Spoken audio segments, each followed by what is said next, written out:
kull persuna LGBTI+ hija persuna. U jiena li għandi għal-qalbi lill-persuni kollha irrid indaħħal mentalità fejn meta nħarsu lejn kull issue, partikolarment issues LGBTI+, naraw verament il-persuna l-ewwel u qabel kollox.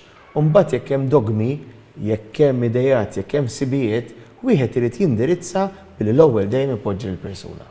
Stqar dan il-kap tal-Partit Nazzjonalista Bernard Grech meta kien qed jieħu l-mistoqsijiet tan-nies fuq Facebook waqt l-inizjattiva ta' kull nhar ta' ħamis nitkellmu flimkien. Nifhmu anke bħala partit iktar lill-komunità ħalli nkunu verament nistgħu nitkellmu, nissuġġerixxu u anke nilleġislaw b'mod mill-aktar li jagħmel sens anke għal żminijietna.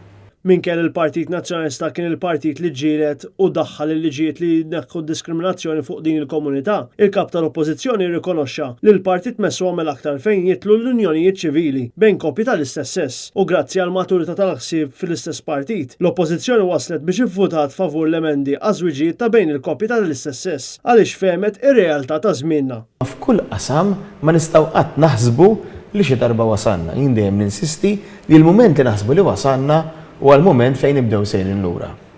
U allura anke f'dan il-qasam irridu nifhmu, irridu nibqgħu dejjem inħarsu l-qudiem biex nifhmu anki s-sinjali ta' żminijiet. Il-kap tal-Partit Nazzjonalista sellem lill-Eżekuttiv tal-Forum opportunitajiet indaqs fih dan il-partit għal ħidma sfiqa fuq din il-komunità biex ixxejnu l-preġudizzi u tkattar l-arfin. U għall-arfin meħtieġ kontinwu l-edukazzjoni pro mhux biss ta' tfal, ukoll taż-żgħażagħ tal-adulti.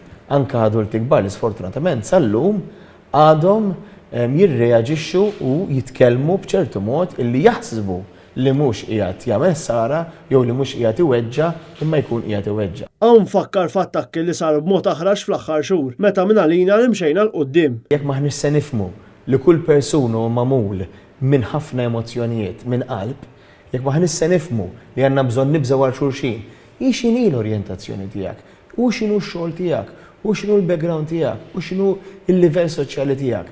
Aħna lkoll persuni u partikolarment fil-qasam il-komunità LGBTI żgur irridu nifhmu li hemm bżonn li dawn huma persuni daqs kulħadd. Inutli nitkellmu fuq l-ugwaljanza jekk ma nipprattikawhiex anke fid-diskors.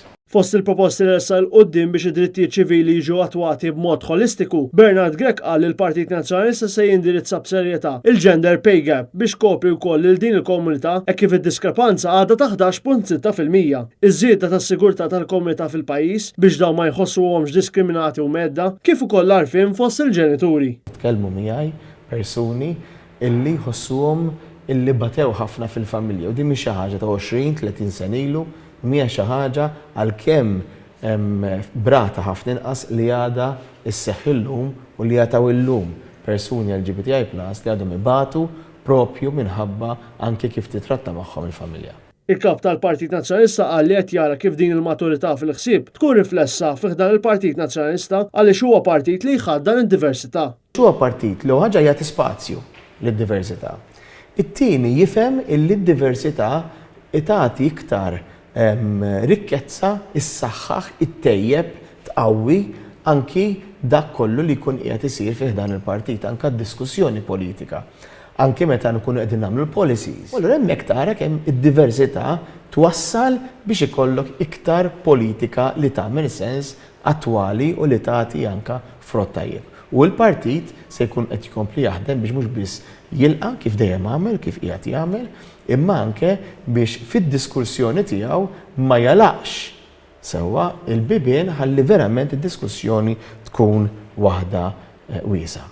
Bernard Grech temm jappella l-aċċess aħjar għall-mediċini għal din il-komunità biex dawn ikunu protetti minn kwalunkwe mart, filwaqt li jsir investiment fir-riċerka biex tixxejjen kemm jista' jkun id-diskriminazzjoni.